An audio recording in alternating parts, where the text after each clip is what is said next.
Hello, എല്ലാവർക്കും നമസ്കാരം. അപ്പം ഞാൻ ഫിഷ് മോളി ഉണ്ടാക്കാൻ വേണ്ടി മീൻ ഉപ്പും മഞ്ഞളും കുരുമുളക് പൊടിയും ഇട്ട് ഒന്ന് ചെറുതായിട്ടൊന്ന് വറുത്ത് മാറ്റും. ആ എണ്ണയിൽ തന്നെ തക്കാളി ഒന്ന് വറുത്തിട്ടാണ് ഒന്ന് ലൈറ്റായിട്ട് മുരിയിച്ച്, പിന്നെ ആ എണ്ണയിൽ തന്നെ സവാള പച്ചമുളക് ഇട്ട് വഴറ്റി. അപ്പോഴും ഞാൻ ഓർത്തത് പട്ടയൊക്കെ ആദ്യം ഇടാൻ മറന്നുപോയി. അങ്ങനെ അതിട്ട് എല്ലാം കൂടിയിട്ട് നന്നായിട്ട് വഴറ്റി അതിനകത്തേക്ക് പിന്നെ മഞ്ഞൾപ്പൊടിയും പിന്നെ കുറച്ചധികം കുരുമുളക് പൊടി, കാരണം കുരുമുളക് പൊടിയും പച്ചമുളകിൻ്റെയും എരിവ് മാത്രമേ ഉള്ളൂ കേട്ടോ. വേറെ മുളക് പൊടിയൊന്നും നമ്മൾ ഇതിനകത്ത് ഉപയോഗിക്കില്ല.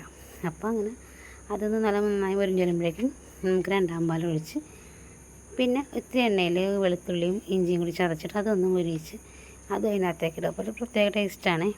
എന്നിട്ട് അത് നന്നായിട്ട് തിളച്ച് കഴിയുമ്പോഴേക്കും മീൻ പെറുക്കിയിടാം. മീൻ പെറുക്കിയിട്ടിട്ട് തീ കുറച്ച് ഒന്ന് വെന്ത് ഒന്ന് ഇതായി വരുമ്പോഴേക്കും എണ്ണ തെളിഞ്ഞ് വരുമ്പോഴേക്കും നമുക്ക് തലപ്പാൽ അതിനകത്തേക്ക് ഒഴിക്കാം. പിന്നെ അതൊന്നും ചെയ്യരുത്. ആ തലപ്പാൽ ഒഴിച്ച് കഴിഞ്ഞാൽ തക്കാളിയും കൂടി ഇട്ടിട്ട് തീ ഓഫ് ചെയ്യുക ഉടനെ തന്നെ. ഞാൻ മോൾക്ക് കൊടുത്തേ. മോൾക്കാണ് ആദ്യം അച്ഛമ്മ കഴിക്കാൻ വേണ്ടിട്ടാ ഫിഷ് മോള് കഴിച്ചിട്ട് എങ്ങനെ ചാറിൽ മുക്കിയിട്ട് കഴിക്കും.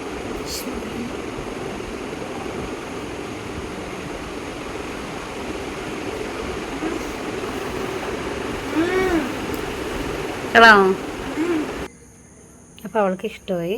നല്ല ടേസ്റ്റ് ഉണ്ടാകുമ്പോൾ അങ്ങനെ ബ്രെഡ് കൂട്ടി കഴിക്കുന്നത് കൂടുതൽ ടേസ്റ്റ്. അപ്പം കൂട്ടിയും കഴിക്കുക. അപ്പോൾ എല്ലാവരും സപ്പോർട്ട് ചെയ്യണേ. എല്ലാവർക്കും ഗുഡ് നൈറ്റ്.